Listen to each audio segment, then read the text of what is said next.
What's up mga kamema? So, for today's video, samahan niyo ako mag-install ng reverse camera o rear view camera nitong Suzuki Espresso AGS 2023. Kaya ano pang hinihintay natin guys? Let's go!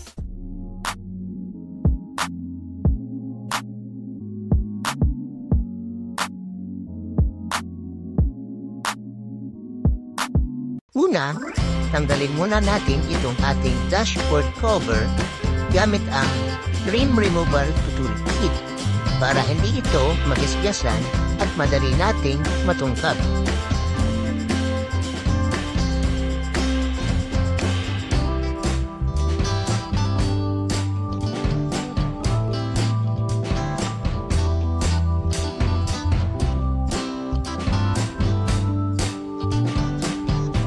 Dahan-dahan angatin ang cover at bunutin sa socket yung connection ng hazard.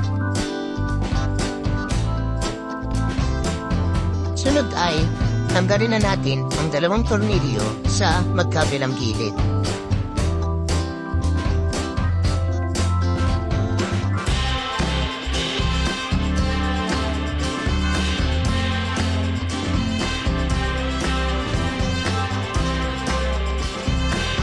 Dahan-dahan hugutin palabas ang head unit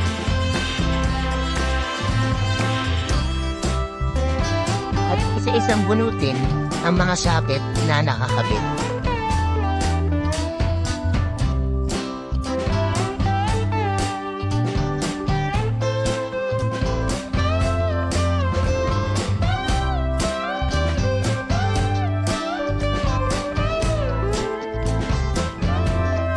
Ito pala ang ating wiring diagram.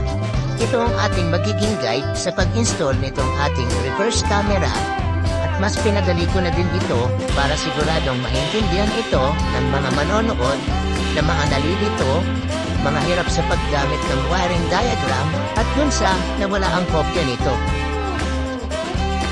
Inumpisahan ko pala na ipagkonekta itong reverse trigger line at AV cable sa ating harness. Binalutan ko din ito ng electrical tape. Para sa mga gustong magpa-install, maaari nyo akong puntahan dito sa Ryan's Grill House, tapat ng St. Scholastica, Marikina Heights. Free installation po tayo sa mga order at kakain dito at huwag po kayong mag-alala dahil bukod sa masarap, mura pa ang mga pagkain dito. Kaya mag-message lang po kayo dito sa Facebook page ng Ryan's Grill House para ma-schedule natin ng maayos kung anong araw at oras ang installation ng inyong reverse camera. Ilagay ko rin pala ang link ng Facebook page sa description ng video na ito. Dito ko pala pinadaan yung harness at AV cable sa ilalim ng steering wheel. At hinugot ko siya papunta dito sa head unit.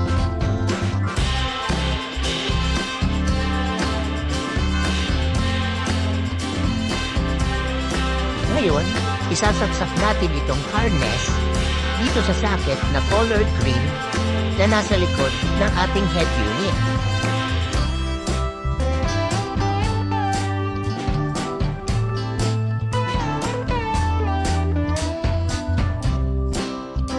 Sunod ay ikabit na natin ulit yung mga tinanggal nating mga socket.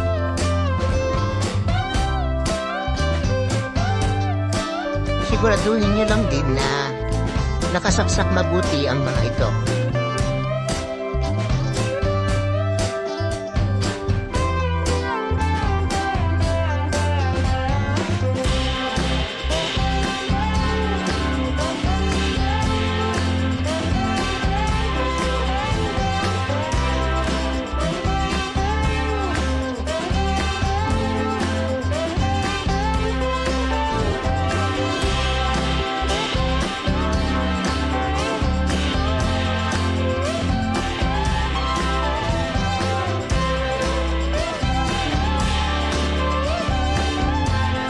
Tornilyohan na natin.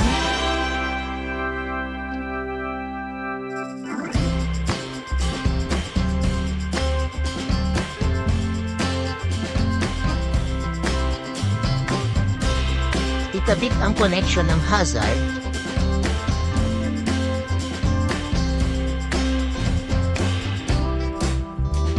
At ilapat ng maayos ang cover bago tiginan.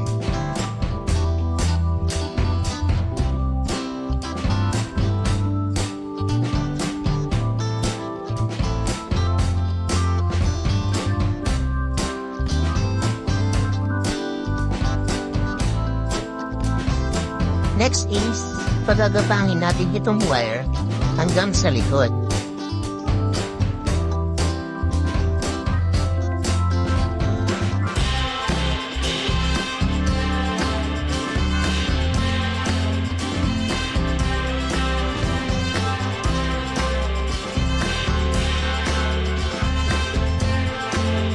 Bale, siniksik ko pala itong wire sa gilid na ilalim, yung tipong nakatago siya at di masasagi ng paa.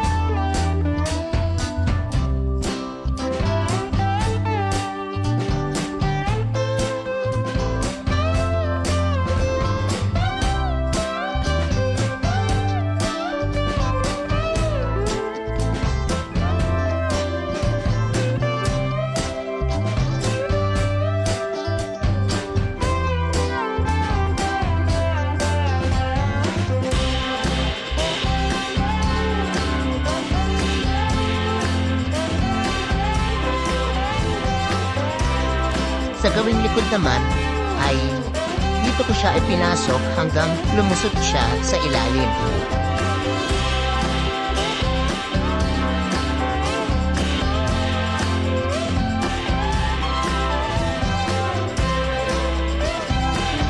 Itong wire naman ng camera ay dito ko pinadaan banda sa may plate light hanggang lumusot din siya sa ilalim. Sunod naman ay i-connecta na natin ang mga ito at sundin mo lang ang mga sumusunod na hakbang katulad ng nasa larawan. Step 1. Pagdugtungin lang natin itong AV cable ng camera at AV cable na konektado sa ating head unit. Step 2. I-connect na natin itong kulay itim na power cable dito sa cable na kulay pula ng backup camera. Step 3. Pagdugtungin natin itong reverse trigger line at positive na wire ng power supply.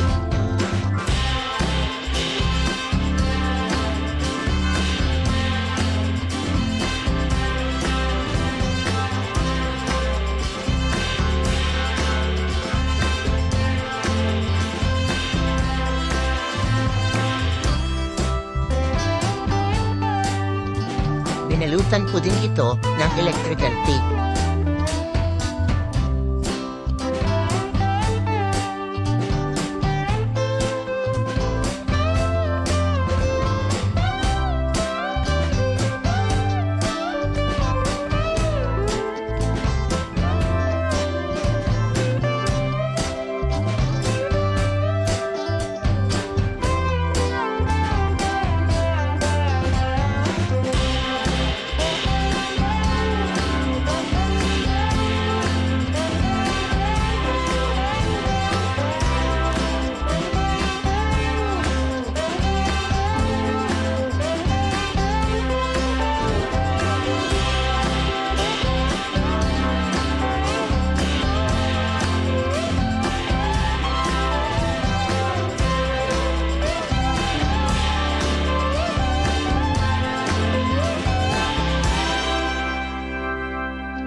lalapit itong negative o black wire ng power supply dito sa body ground ng sasakyan.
Bali ito na ang kinalabasan niya. Ngayon ay testingin naman natin ang camera sa umaga o maliwanag pa. So I hope na nagustuhan mo ang video na ito at huwag mong kalimutang i-like. Para sa mga katanungan at magsasuggest na gawan ko ng content, comment down below. At syempre, huwag kalimutang mag-subscribe at hit mo na rin ang notification bell para ma-notify ka sa ating mga bagong video tutorial tulad nito.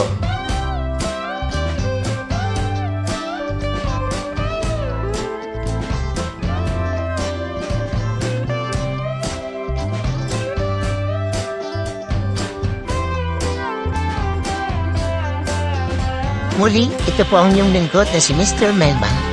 Hanggang sa muli guys, goodbye!